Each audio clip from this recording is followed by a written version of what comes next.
लोकसभा में सोमवार का दिन खूब हंगामेदार रहा। नेता प्रतिपक्ष राहुल गांधी ने बीजेपी पर जमकर हमला बोला। राहुल गांधी ने कहा कि हिंदू डर, हिंसा और नफरत नहीं फैला सकता, लेकिन बीजेपी नफरत और हिंसा फैलाती है। उन्होंने आगे कहा कि बीजेपी ने कहां कहां तक डर फैला दिया है। अयोध्या से शुरू करते हैं। ये कहते ही राहुल गांधी ने अयोध्या से सपा सांसद अवधेश प्रसाद से हाथ मिलाया। नेता प्रतिपक्ष राहुल गांधी ने कहा कि चुनाव नतीजे आने के बाद उन्होंने अयोध्या से चुनकर आए हमारे समाजवादी पार्टी के अवधेश प्रसाद से सवाल किया कि आपको कब पता चला कि आप अयोध्या से जीत रहे हैं। इस पर उन्होंने बताया कि उन्हें पहले दिन से पता था कि वो चुनाव जीत रहे हैं। इसकी वजह बताते हुए उन्होंने कहा कि अयोध्या में एयरपोर्ट बना, अयोध्या की जनता से ज़मीन छीनी गई, लेकिन किसी को भी आज तक मुआवजा नहीं मिला। अयोध्या में जो भी छोटी इमारतें थी उन्हें तोड़कर गरीब जनता को बेघर कर दिया गया।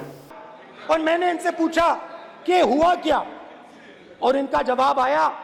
मैंने उनसे पूछा कि आपको कब पता लगा कि आप अयोध्या में जीत रहे हो, और आपने कहा पहले दिन से मुझे पता था। सही बात। और मैंने कहा ये क्या हुआ। उन्होंने कहा राहुल जी, अयोध्या में एयरपोर्ट बना, अयोध्या की जनता से जमीन छीनी गई और आज तक उन्हें मुआवजा नहीं मिला है। उन्होंने कहा, सही बात, उन्होंने कहा कि अयोध्या में जो भी छोटे छोटे दुकानदार थे, जो भी छोटी छोटी बिल्डिंग्स थी, उन सारों को तोड़कर गिरा दिया गया और उन लोगों को सड़क पर कर दिया गया। इन्होंने यह भी कहा कि अयोध्या के इनॉग्रेशन में अयोध्या की जनता को बहुत दुख हुआ, क्योंकि इनॉग्रेशन में अदानी जी थे, अंबानी जी थे, मगर अयोध्या का कोई नहीं था। और यह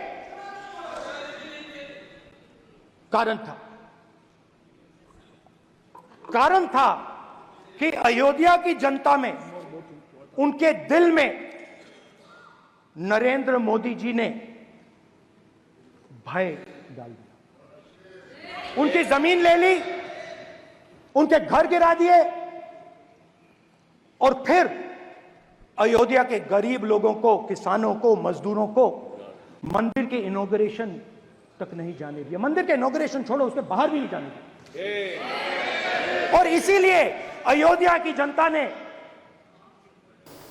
नेता प्रतिपक्ष राहुल गांधी ने आगे कहा कि उद्घाटन में अडानी अंबानी थे, लेकिन अयोध्या का कोई नहीं था। अयोध्या की जनता के दिल में नरेंद्र मोदी ने भय पैदा कर दिया है। उनकी ज़मीन ले ली, उनके घर गिरा दिए गए और मंदिर के उद्घाटन तक में नहीं आने दिया। इसीलिए अयोध्या की जनता ने बीजेपी को हरा दिया। इस पूरी खबर पर आपकी क्या राय थी, कमेंट सेक्शन में हमें ज़रूर बताएं।